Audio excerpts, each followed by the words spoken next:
the damn thing. Yes, we are. And we're finally doing Double Infinity's topic that she had requested.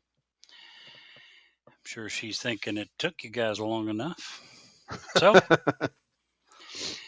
anyway, summertime's here, huh? Feels that Yeah, way it anyway. is.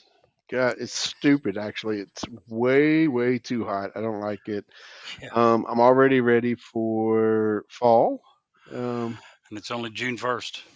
yep, June 1st. I'm ready for fall. I So totally agree. Absolutely agree.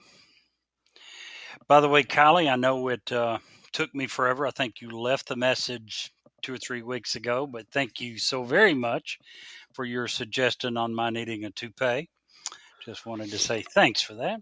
But anyway, speaking of the toupee and hair, I was just thinking, Steve, you certainly remember me most of my life when I didn't have a beard, and I now do. I don't know if I ever told you why. I used to hate facial hair. why's that? Well, I'm not for sure. I just really didn't like it. But then it grew on me.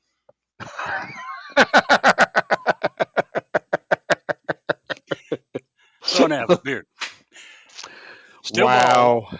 Thanks, Kylie. But Wow. That well, was what? bad. You didn't like that one? That was bad. I mean, of course I liked it, but it was bad. Oh, come on. Appreciate. Don't hate. Appreciate. Listen, that's That was a good one. crazy. I do appreciate. You know what else I appreciate? What's that? I appreciate the fact that being June, we had a shower come through earlier and I saw a rainbow and it got me to thinking. I wonder how much a rainbow weighs. Do you know? I have no idea. I'm sure you're about to tell me though. Well, you'd be surprised. It's actually just pretty light. And you said mine is bad. You actually had the nerve to call mine bad and to follow Listen, it up with that joke. listen. Okay, I'm sorry, but um, Brett called one of our buddies, our good buddies, Brett. Yep. He comes to some of our studies, and he's always hanging around. He doesn't get to hang out as much because he has two littles now. But Brett called me the other day and told me that there was a big sale in Legos. Oh, really? Yeah, people were lining up to get blocks. Yeah. Uh huh. I'm sure the two of you guys were at the front of that line too for your block. Oh, not me. I raise kids. I know how bad Legos are. I'm not interested. Thank you. They do hurt like a mother. That they do. So what's happened this week? What's new in your world, Jerry? Not a lot. Just the heat. It's already Yeah. here, but it's gotten worse. Yeah. I mean, come on. Today's the first day of June. Seriously? And it's already in the 90s? What's July and August going to be like? Don't even want to think about it. Don't even want to think about it. Although I will say this has been a great week. For to anyone who doesn't know, I absolutely love riding motorcycles. I own two, and it's been a great week for bike riding when I haven't been working. So, which is like 36 seconds. I got out on the bike for like 36 seconds, and that was just to pick it up from the repair shop. So, Hey, at least you get it back and it's fixed and you'll be able to yeah. ride whenever you want now. Yeah, I'm thinking a trip somewhere is going to happen in the very near future. I don't know where, but I like to get out, and I really like to do interstate riding. It's fun and cool, and I don't know why. I just do. Hey, and it's not like you mentioned the interstate riding and it's cool. You're right. Motorcycle riding would be very relaxing as long as you're moving. If you're driving around in Lexington, you're going to spend so much time stopped in traffic that, yeah, I don't know how cool that's going to be. But interstate, absolutely. That would be the place to do it. Well, I am a big believer in riding is inherently more dangerous than driving a car for a plethora of reasons.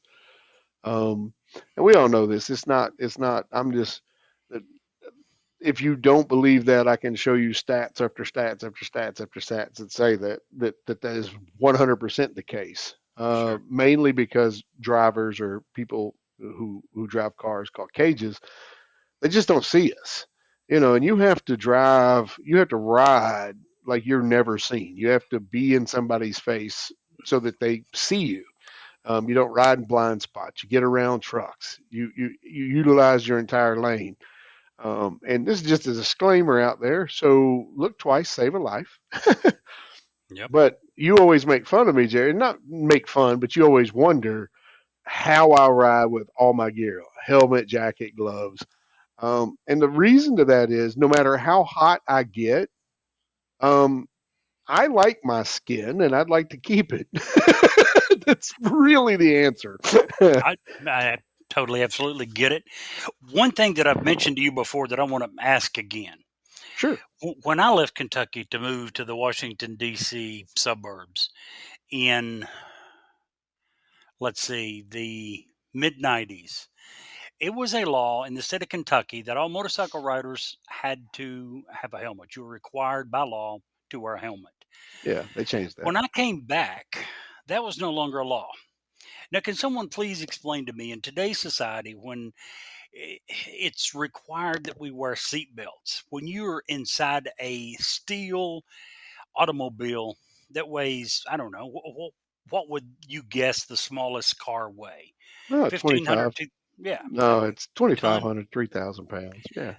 2,000 pounds of steel around you to protect you, and you're still required to have a seatbelt on. But if you choose to get on a motorcycle with nothing around you, with nothing to protect you, you don't even have to wear a helmet. Well, there's How? some stipulations to that. But why? Why did we change it from it being required to not? How in the world does that make sense? I could give you the long answer, but the short answer is personal freedom. And um, the insurance lobby doesn't care because they have the ability in an automobile, the insurance that you carry is required to cover the passengers, including yourself. Not only that, in Kentucky, it's also required to include the passengers in other cars. On a motorcycle, you literally have the ability to get insurance on just your bike. So they don't have the liabilities of covering your injuries in the event of an accident. So that's why they don't lobby as hard for helmets. That's the shortest answer I can possibly give you. I've got a shorter one that I believe actually is probably closer to the truth. I think you're absolutely right with where you started to go with your first answer, personal freedoms. And I think there's probably a bunch of crazy First Amendment right people that were screaming, it's my right to kill myself if I want. And I think a bunch of the people in Frankfurt said, you know what? We could probably pretty quickly significantly raise the average IQ of all Kentuckians if we Oh, allowed this group to jeez. go ahead and kill themselves, because that's what they're going to do, obviously, No, if we let them no, do what they want. no. So, yeah, I need to go back and do a little bit of research about average IQ of Kentucky for the 5 years before and the 5 years after we changed that law. That's No. my theory. That's my story, and I'm sticking with Well, your story's wrong. it. I'm just going to tell you, your story's Never. wrong. Just because I choose to ride with a helmet, um, I can understand the virtues of or the thoughts and the feelings of riding without. It's different. It's I can freeing. It's understand the thought. very. But I agree. some people don't. But Jerry, here's the thing, and here's where your misconception is. Some people want to experience all that there is in life, and some people like me would prefer to experience that same thing through a helmet. I don't know how else to say that. I have lots of friends whom I ride with and I care about greatly that choose not to wear helmets, and it's not my place to judge what they choose to do. That's what they choose to do, Well, and not just anybody. To clarify, not just anybody can wear to ride can ride their motorcycle without a helmet. You have to be 21. You have to have. You're supposed to have some sort of health care coverage that is non-linked to your motorcycle. So there's something catastrophic does happen, you have coverage. You're not just going to suck the funds out of the nearest hospital. Um, and you have to have been through a safety course. So it's not just any Yahoo who wants to go out and ride without a helmet can do that. That's not exactly how that works. No, I understand. And I totally agree with what you're saying. And to add to that, I can also understand why people would want to ride in an automobile and not wear a seatbelt. I'll admit that there have been times when I've done the same thing. I also know and acknowledge that seatbelts saves lives. That's the only point I'm making. Wearing a helmet will save lives. Yeah, I mean, the statistics will absolutely back up what you say, 100%. Yep. In fact, the type of helmet even further increases your ability to, what I wear is a full face helmet. It's not a modular. A modular, basically, the whole front comes off, and it's easier to put the helmet in or on or off. And they're typically a little better quality helmet sometimes.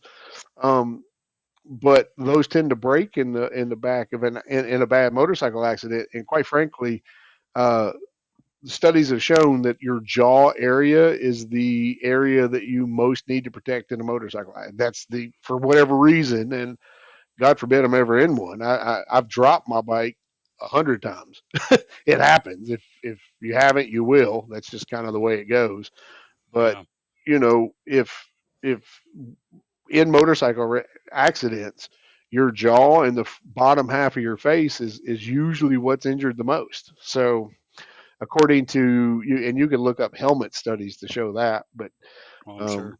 I'm it's sure. just personal choice, man. I Whatever. get If it. that's what you want to do, that's what you do. Go get it. Whatever. I get it. I just don't want to encourage people to end their life early.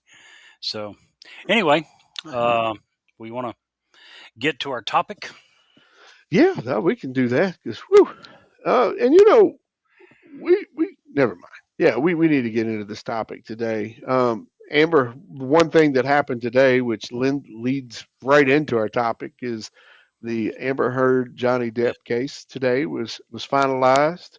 Mr. Came to Depp an end. won.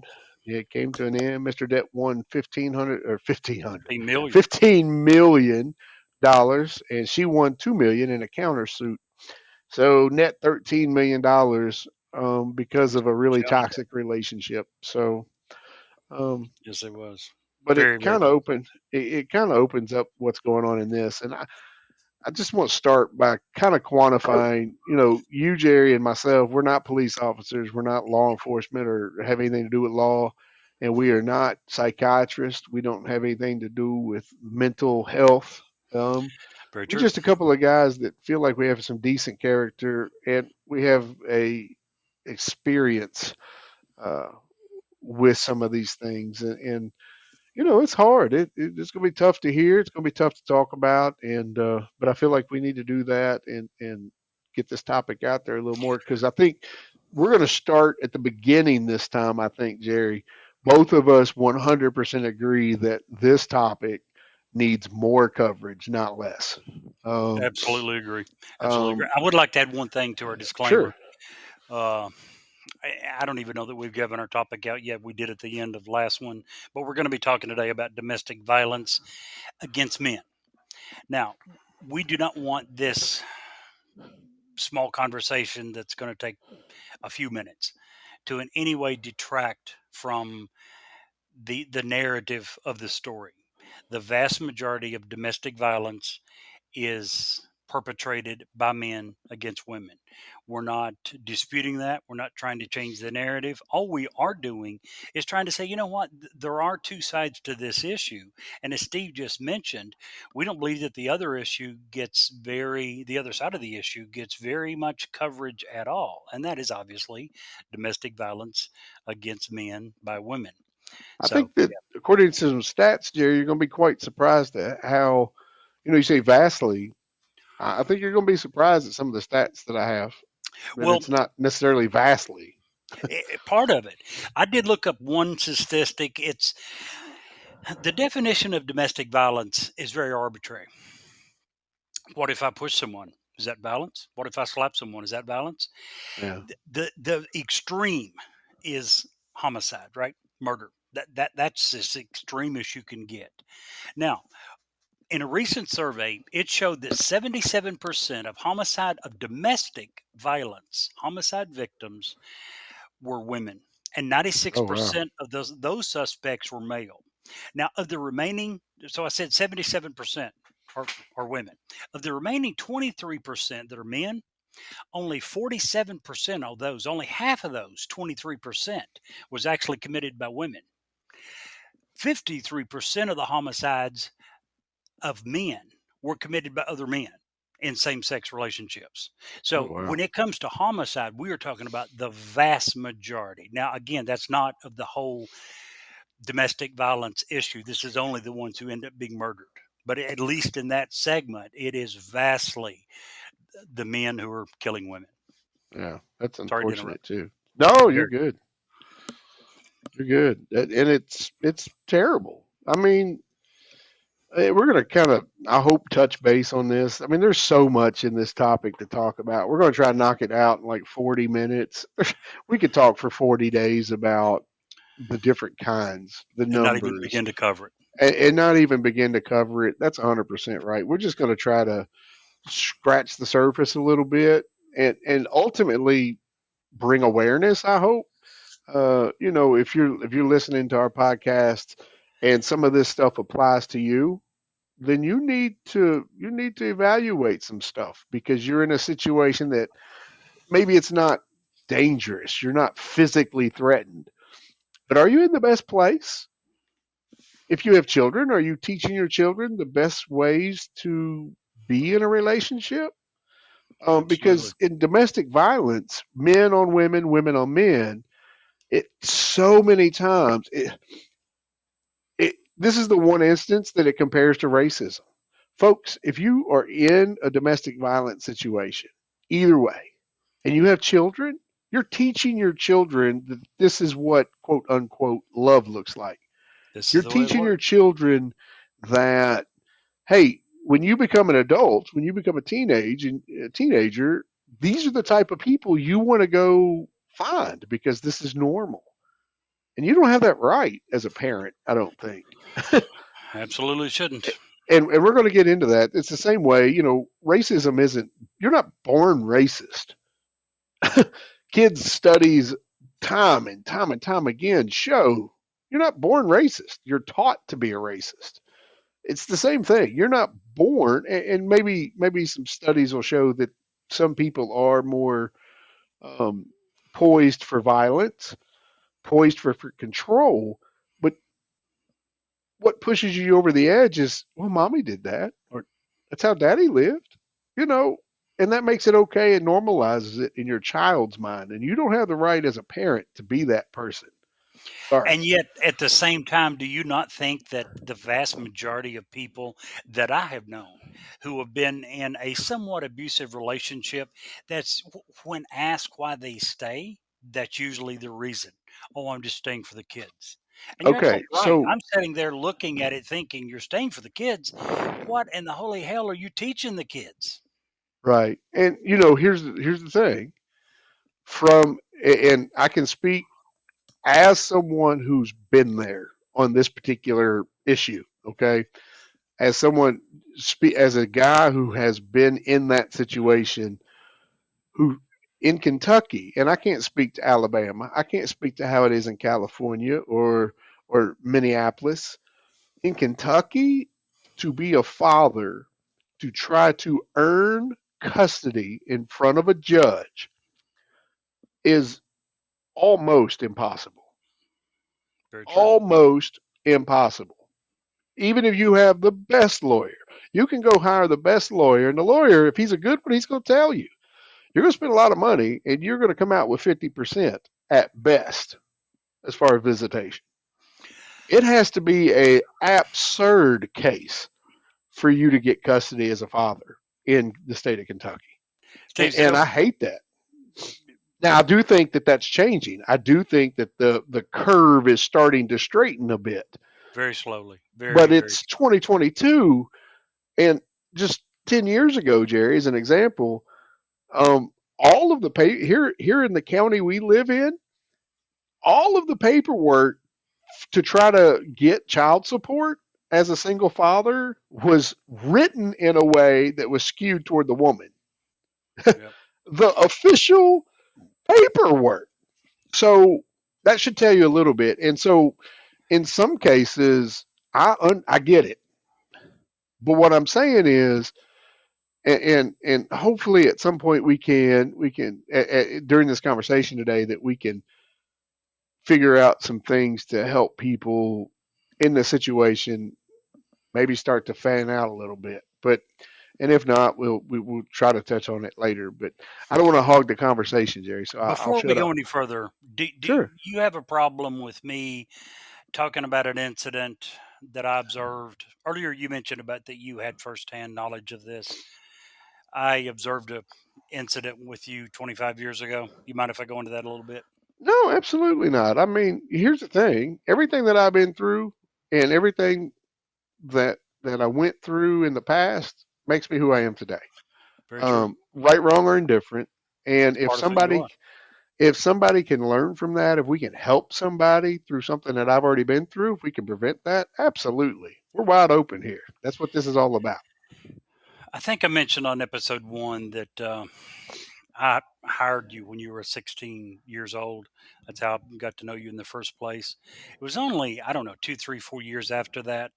Um, and it was at a store that we were both working at the time. We were both in management, and one of your exes walked in the store one day with a child of yours and demanded that you watch the child. It wasn't your scheduled time to have your child. It wasn't something that had been discussed previously. They had a party to go to, whatever it was, I don't recall. They had something to do and they wanted you to watch the child.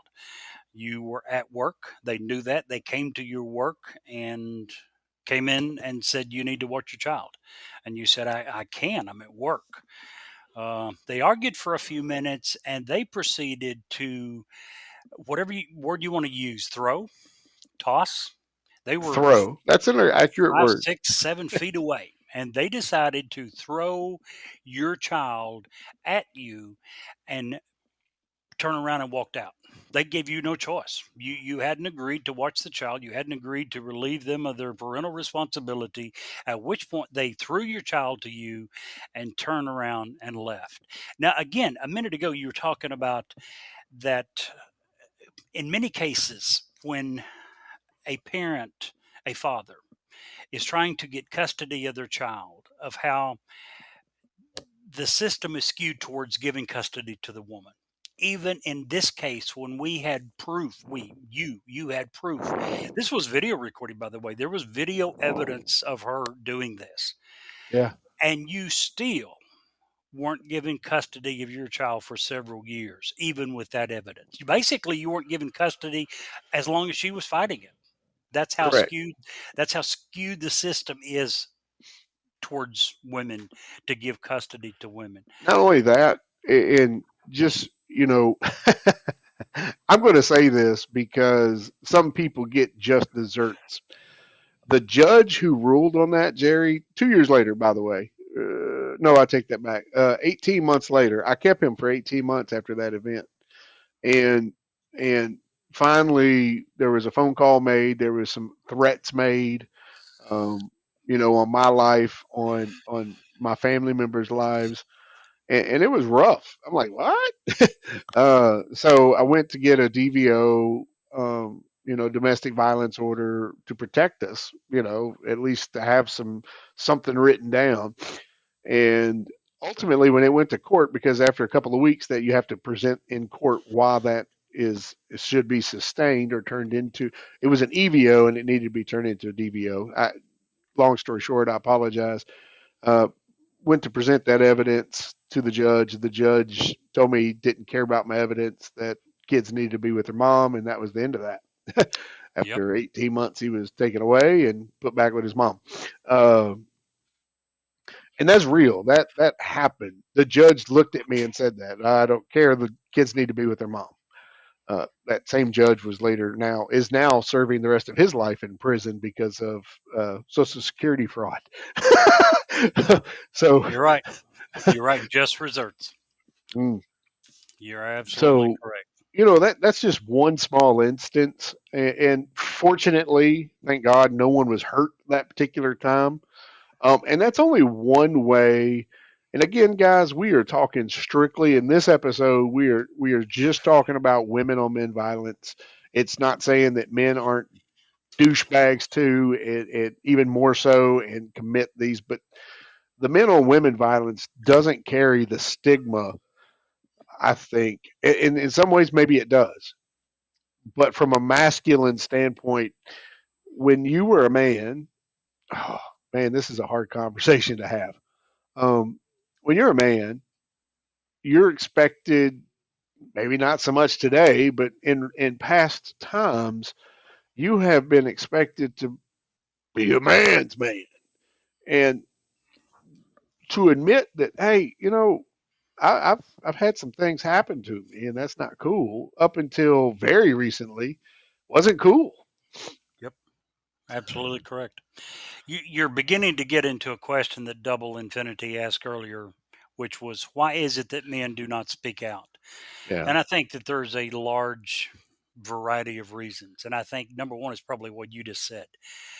Many men, most men would probably think that it is a threat to their masculinity to assume that they, first of all, even could be harmed and threatened by a female.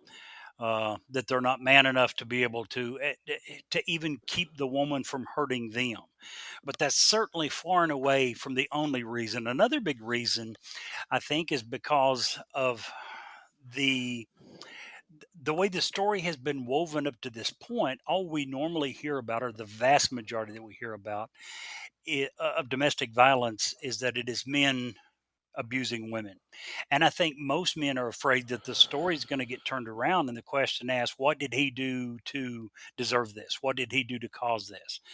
Another reason is that in many cases, sadly, many abusive men claim to be the victims.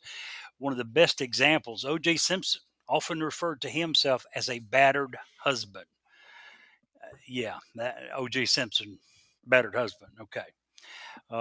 But I think many men are afraid that that mentality is going to be used against them. That people are going to look at them and say, "Yeah, okay, you're probably just beating her, and you're trying to change the narrative by saying she did this." You want Uh, to hear a really sad, and I don't mean to cut you or no, interrupt, but go ahead. just along those same lines, this is a really sad number to me. Overall, 22%, 22% of all individuals feel that they are assaulted by a partner at least once in their lifetime. 23% for females, 19.3% for males. That's a lot of people. I agree. I saw some different surveys, but the numbers were very, very close. And those numbers, I, I think it's very important that they be mentioned because, yes, it is still uh, the vast majority, and especially when it gets into serious injuries and death, is being perpetrated by men. It doesn't change the fact that when you look at the overall number of people being abused with domestic violence, there's not that large difference between the number of men and the number of women. It's still more so women, but when you think about the publicity that we hear, it's probably what, 4 to 1, 5 to 1, 6 to 1. Yeah. Very small percentage of what we hear about is the violence against men. Yet when you look at the It, numbers, that's not the case at all. and that 22%, Jerry, that was physical abuse. Let's talk about emotional abuse and some of those numbers. Across most studies, 80% of individuals feel that they have been perpetrated upon some sort of emotional abuse. 40% of women, 32% of men reported expressive verbal abuse. 41% of women, 43% of men have reported some sort of coercive abuse. Um, do this for me, or I'm not doing that for you. Yep. And we look at, you know, okay, here's an example, and I'll just throw it out there. Everybody knows the whole, "Oh, I can't tonight, honey, I got a headache." Okay, fine. That happens one or two times. That's normal. We're normal people. if you're using that as a weapon against your spouse, that's abuse. And I Es- don't. Especially when you're using it only after arguments, after discussions. In other words, if you don't agree with me, if things don't go my way, then I will withhold intimacy. Absolutely. Huge and probably the most common form there is. And when we were talking about doing this, Jerry, you had mentioned to me, you had asked, well, isn't that the reason? Wouldn't that be a reason to go? Not that you condone it, but to cheat on your spouse when when that's Absolutely. happening initially. And at some point, I think that you're right. I think that at some point, because we are humans and we do have needs, that would probably perpetrate that at some point. But when it first starts, if you are, and I use air quotes here, if you're in love with this person, if this is the person you married, the person you've chosen to spend your life with, it takes a while for that to even register that that's what's happening. Sure. And I feel like that just, and from what I understand, and this is um, that is actually exacerbated in LGBTQ relationships more so than heterosexual relationships, Very true. which is really a whole different ballpark that I Yeah. can't speak from experience about, unfortunately. So I agree. I read a survey um, the other day, and it estimated that only about 35 to 40% of all victims of domestic violence ever report it. Around a wow, third. Around a third of all victims of domestic violence, they estimate, is all that reports it. And we know that the number of men reporting it is far less. Again, as we said, there are many reasons why men will not report it. I, I mentioned this to you the other day. I saw a report in the last month or so about some of the sexual atrocities that are being committed by Russian soldiers in Ukraine. Rapes of children as young as 10, 11, 12 years old, as women as old as 70. But it's not just women, it's also men that they know that are being raped. And the percentage of men that are reporting it is extremely small. And even in many cases, when family members come to the authorities and report, well, my husband, my brother, my uncle had this happen to him, when they go talk to him, they deny it. Again, it's just what we were talking about earlier. This is not something that most men think they can publicly even acknowledge happened without fear of losing their their manhood even further than it has already been. So scary stuff. It really is. yes. So let's talk just a little bit. I found a website that kind of gives a good definition of what kinds of abuse are actually out there. Um, and I just want to bring it out. Uh, and they're all most abuse: emotional, physical, coercive, expressive, um, sexual, all has to do with two things: power, control. Power over your spouse or your significant other, and control over your spouse or your significant other. Sex abuse, financial abuse, sexism, emotional abuse. Um, in this area, not so much, but in the Southwest, I'm sure that immigration status is a powerful tool that people have. Spiritual abuse, we hear it every day about these about people who exert the name of God over people. Well, you can't leave me because God said so. So now I'm going to smack you. I can't even begin to get into that because it makes me so angry. Uh, Physical abuse, homophobia, use of children against your spouse, um, and the common cell phone, as we heard in the Amber Heard Johnny Depp call. Go ahead, Johnny. Call the police. See how ridiculous you sound when you try to tell them I was beating you. I mean, Yep. I think that's what cost her $15 million was that one phone call. I mean, honestly, Certainly went a uh, long way. just and you know what? Had he not went to the police, had he not pursued this trial, she would have been right. Absolutely true. So, what advice would you give to someone? And again, our show is about domestic violence, but in particular, violence against men. So, for someone out there that's listening um, that thinks, I wonder if I'm in a situation like that, what advice would you give to them? Well, first of all, you need to figure out if you're in that situation. If you're just having a bad day and you and your spouse don't get along on a lot of things, that's not necessarily abuse. That could just be you have the wrong person. You know Absolutely. what I'm saying? And there is Every a difference. every couple argues, every couple has disagreements, and just because you Right. have one doesn't mean you're in a abusive relationship. Totally Right. true. Absolutely. So, But if everything you do is wrong, if you're never right, if well, I'm you're gonna. I'm sorry, go ahead. Didn't mean to Well, steal your thunder. no, no, you're good. You're good. I just wanted to cover a few different things of abuse Sure. things because, and these are just a list. But if you're feeling one or more of these on a regular basis, then you need to reevaluate your situation. Okay. So we know the physical hitting, slapping, punching, kicking, burning, throwing your stuff against the wall and breaking it. Believe it or not, that's uh, you know, older people controlling medication or refusing medication. Unfortunately, uh, you know, emotional abuse can be name calling.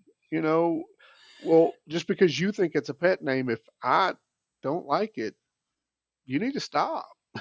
Yep. If they blame you for everything, extreme jealousy. That's unless you caused it. There's no reason for that. And if they are that way, by the way, you need to go because that's not the right situation for you anyway. Shaming, Absolutely agree. humiliating, um, controlling your partner where they go or who they do it with. Not that was probably not. If Jerry, you and I wanted to go out and go bowling, one of our spouses said you can't do that, then that's probably an issue. Yep. Stalking, following us to the bowling alley, Yep. sexual abuse, and this isn't just the big one, rape or incest or any of that. This is just you know hurting someone intentionally during sex. Sabotaging birth control can be a form of abuse. Using Absolutely. a lot of people don't realize that, but it really is, especially young guys. In fact, one of the studies I read that young adults who are dating often occur more types of abuse on a regular basis than people who have been married for several years. Um, which I thought that was eye opening a little bit. Very much so. Um, Using tracking devices in your partner's cell phones to monitor locations, hacking their email. If you've gotten to this point, it's time to go. If you can't trust your spouse that you're in their phone and you're on their email, it's time to go. Yep. And it doesn't stop with that. We can do financial abuse, controlling all the finances, giving your partner an allowance. That's a lesser one, but it leads to control. It's all about control. You're right. It's totally a control issue. So yeah, back to your original thing, Jerry, and what you were asking about advice. I just wanted if you're experiencing one or multiple of those things, you certainly the first step is to realize that you're in a situation that you shouldn't be.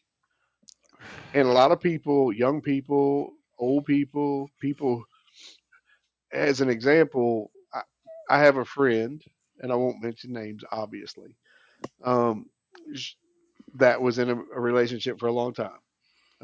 Husband passed away.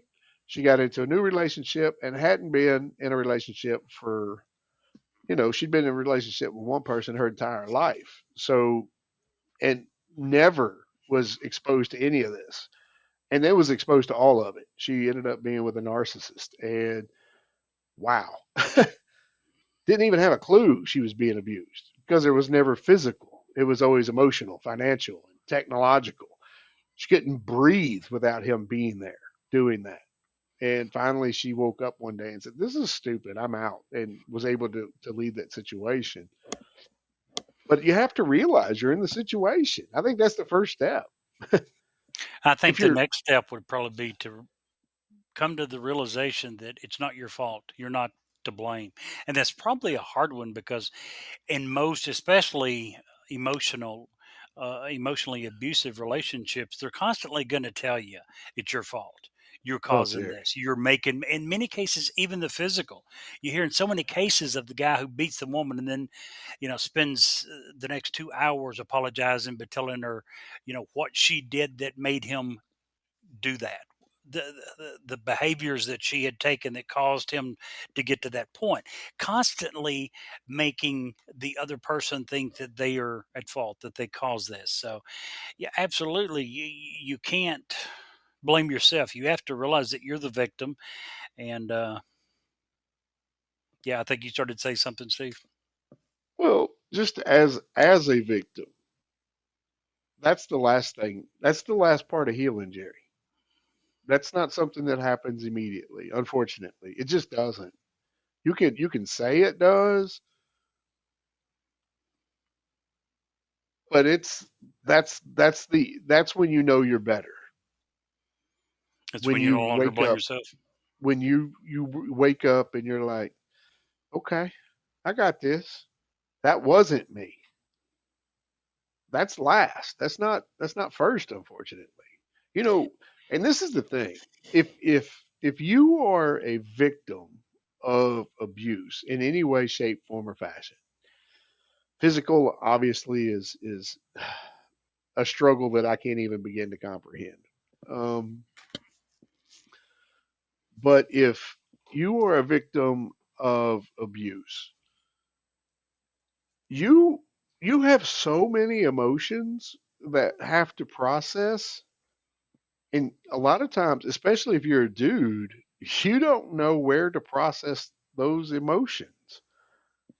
If you show up at a meeting for domestic violence, you could be a trigger to some of the people that were there. If there's ladies there that have been through it, you yourself could be a trigger just by being a man. Sure. And and so you can't do that. And it comes back to the masculinity thing. If you're a dude, um, I'm not going to bring it. I have like two best friends in the whole world. I don't want them to think I'm less of a man, but you have to process and it takes forever. I mean, it really does. And here's what happens, Jerry. Here's what happens. You get out of that relationship, and the first thing that most people do is want to get back in another relationship. And Yep. that's the worst thing you could possibly do because now a lot of times you go the other way 100% because you're defending yourself. You're not going to take shit from anybody. Pardon my French, but that's how you feel about the relationship. I'm not giving an inch because I gave so much in this one. So your new partner who has no clue, no idea what you've been through because you haven't been together long enough for her to know or them to know, they I don't have a shot. I agree. I also agree on a bigger standpoint, stepping back, taking a look at the bigger picture, whether it's domestic violence or whatever. Anytime you get out of any relationship and go into another one, unless it's the death of a spouse or something like that, you have to heal from the wounds caused by the previous relationship ending. Hey, Otherwise, Jerry, you are putting so much baggage on the next relationship; it'll have no hope. Yes. I just wanted to say, hey, Filthy Breakfast, thanks for joining us tonight. We're glad you're here. But you're right. I didn't mean to interrupt you. I just, Filthy Breakfast came on and wanted to say hey to him, give him a shout out. Okay. Well, we absolutely do want to say hi to them. I think they are already gone. They're not Oh, showing up in my listeners section. I think they entered and left quickly. But anyway, we're glad they did stop by and hope they stick around a little longer next time. So we've admitted that there is a problem. We've talked about how to begin to express those emotions. What other advice would you have for someone who is a victim of domestic violence? I think that a healthy bit of personal retrospect will help. And what I mean by that is, you know, even though you're not a victim or you're not in that situation anymore, and it wasn't your fault that you were there, it's always good for people to realize, what did I do? Did I do something incorrect there? Did I miss a red flag? Did I um, see something but was infatuated and overlooked it for the moment and forgot to come back to it? Um, and those are all real things that happen. Uh, when we first fall in love, quote air quote, or we meet that special somebody, we tend to overlook their bad initially because we're so focused on their good. Um, and one of the things that people do today that I don't understand where it happened, or maybe it's happened forever, and I just, obviously I'm not old as Methuselah, I don't know. But it seems like when you start dating somebody today, you want to move in with them tomorrow. Yep. And I don't understand that because you don't know this person. If I have a child, I'm not letting you move in with me. I Very don't know true. you, and I don't know what you're going to do with my kid not until we know each other and we've explored each other a little bit. But I feel like that everybody who is a relationship, who is a abuser in any category, will can't fake that forever. They will give you a red flag here or there, and you have to be really aware. And is that fair to the rest of your people? No, probably not. Is that a um, is that a good way of looking at the world? No, probably not. But you know what? As a victim of abuse, you don't really have a choice. You always look at people that way now. I mean, mine happened 15, 10, 15, 20 years ago. I still look at people that way every day. Even and that's Steve, that's not fair to those people. Steve, that's more like 25, bud. Oh, well, see, Sorry also to age you. when listen, also when when people come up to me and they talk about 30 years ago, I still think they're talking about the 70s. So Yep. Know what you mean. Another thing that I want to point out I just is, I'm sorry, go ahead. I was just going to say, you ask what they can do. Look, find somebody you trust. Your dad, your mom, Yep. uh, a cousin that you're close with, a best friend, Somebody. same or opposite sex. Just talk to somebody. If you're imagining things, if it's not as bad, if you trust somebody, they're gonna be honest with you. They're not Yep. gonna blow smoke and if they say, "Hey, this looks like a pretty bad situation," take their word. Yep. Start evaluating. Get yourself, especially if you got kids, get yourself out of there because you lose the ability to allow yourself to be abused when you have kids because you can't let your kids grow up and think that that's normal. Got to put their needs and wants ahead of your own. And you're absolutely Absolutely. right. It goes back to what we were saying earlier. So many people try to justify staying in a bad relationship because of the kids. You're not Yep. doing it. You're not doing the kids any favor. You're really not. I'm not saying at the first sign of an argument that you run for the hills. Absolutely, like Steve said, have a friend, have someone. You can't keep bottling this up forever. Have someone you can talk to. Hopefully several someones, and you can take all of their advice and put it together. But somewhere along the line, folks, you can't stay in these bad relationships. And if you do continue to do so, you're not helping anyone. You're not helping yourself. You're not helping your significant other. You're not helping your children. You're not helping anyone. So there comes a point. Everyone, by the way, feels that they can change this behavior. Especially with young people, Oh, I think yeah. they look at the other one and they think, that well, they've got this problem and this problem, but I can change them. No, you can't. I'll be flat honest with you. No, you can't. Here's the point, guys. I have found in my life I have a hard enough time changing those things about my own life that I don't like. I smoked for almost 30 years before I was able to quit. You think someone else can change me? Guys, you're not going to change these things in another person. So, if you're willing to live with it for the rest of your life, that's one thing. But again, you're not helping yourself. You're not helping the significant other. You're not helping your children. And I would beg you to not continue to put up with abusive behavior.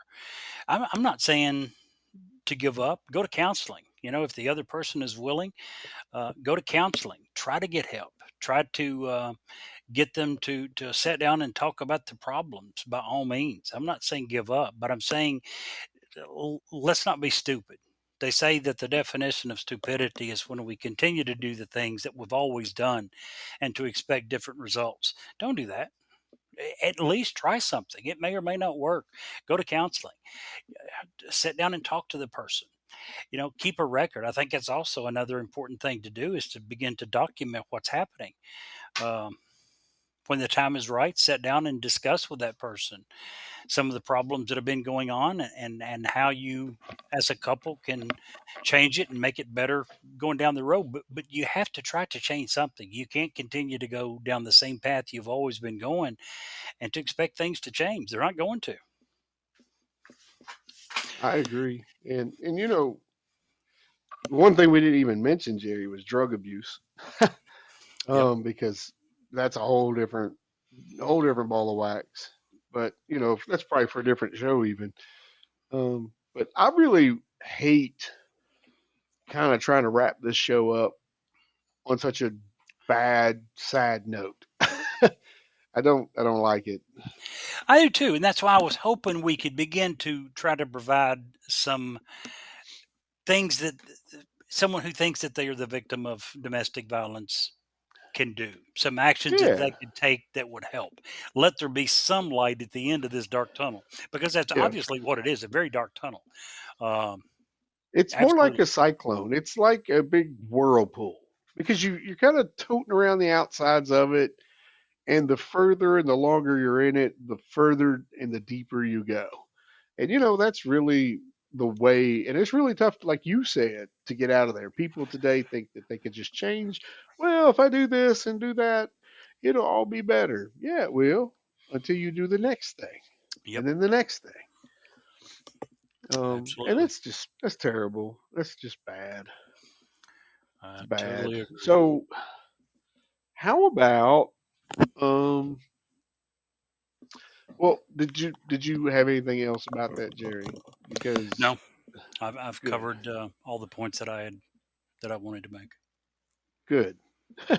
Me too. I feel like, did we just barely scratch the surface? Yes. Absolutely. There is so much going on here that humans are pretty bad people when we want to be. When you're bad, we're really bad. But when we're good, we can also be really good. You know, Very true. and that's good stuff. I feel I'm glad that the Johnny Depp case is over. I really feel like it's going to bring, like Double Infinity said here, I think it's going to bring a little light to that. I think it's going to make it a little more, hopefully, difficult for people to abuse one another. I hope that it's at least starts a And conversation. and hopefully makes it a little bit easier for men to say, this is my experience. This is what happened to me. Yeah, and you can always email us or leave us your number. I'll be happy to talk with you about it because I've been there, done that. It sucks, and it takes a That it lot. does. It's not something you can just say poof and it's gone and you can get over it. And it's just not how it works. Um, so what a good news or good note. Um, did you hear about the 70 children that was recently found in Texas by police? I Human did not. trafficking. We found 70 young men and women that were going to be sold as, God forbid, slaves, sex slaves, whatever they're going to do with those kids. But they brought them, they got them out, and they saved them. So that's a good thing. That's a good, Where were they from? All over? primarily Mexico, Guatemala, Central Gee, so America. Pete. Yeah, terrible, terrible. Absolutely horrible. Hopefully, our Um, next subject, which at this point, I know I certainly have absolutely no idea what mine's going to be, and I don't think Steve does either, but hopefully it won't be as dark of an issue. This is certainly one that needed to be covered, and we talked about it for several weeks. We've also talked about, and at some point we certainly will, in our feeble way, attempt to take on the drug issue as well. Another one that I am absolutely not looking forward to, but absolutely think it does need to be talked about much more so than we can attempt to do. Um, Double Infinity just mentioned sex trafficking. That's certainly one that would be an absolute great topic. But We hopefully got not a next lot of week. those. We got a lot of good topics coming Yes, up we do. that we could just start naming topics that need to be discussed and have our show set for the next 6 months. Yeah, Because we could do we it. also We want could. we want to talk about surveillance too, and how many Yep. people can check us out all Very the true. time. But Maybe we'll let's, have to do it like we do international night. I don't think we've mentioned to on our oh podcast, no, but no, go ahead. That's a great way to end the show. Let's we've let's been give doing. people that great idea because There you go. that's fun as junk. Two or 3 years ago, we come up with an idea to have international night once a month, and we went through and wrote down, I don't know what, 20, 30 different countries, and put them on a slip of paper and put them in a bowl, and we drew one out, and at the end of every event we draw the next month out. And once a month we get together. There's, I think, 3 or 4 couples that get together, and we attempt to, as authentically as possible, recreate a meal from that country. The one that we just did was Australia, and it was one of our better ones. We absolutely loved it. uh, but again, the reason I was mentioning this with all the different ideas that we had, I was saying that, hey, we could do the same thing that we do with international night and put all the names and throw them in a hat and draw one out. Yeah, we've Yeah, almost got enough we to could do start that that. like once a month or something. There you go. Well, here's the one thing, Jerry, that I don't think that I started doing this week that I don't think I've talked to you about. And I have been telling people all week about the health benefits of dried grapes. No, you've not mentioned this to me. Yeah, it's all about raising awareness. Thank you. All I have to say is please don't ever call another one of my dad jokes horrible, terrible. I have an infinite number of passives after that one. Hey, I just needed to laugh Raising tonight. awareness. We've been so gloomy and bad I tonight. I agree. just had to I had to laugh a little bit. I Lighten the load a little apologize. bit. I absolutely agree. Well, we're almost on an hour. I think we've covered it. Guys, until next time, be safe, and we'll see you next week. See you next week, guys. Thank you.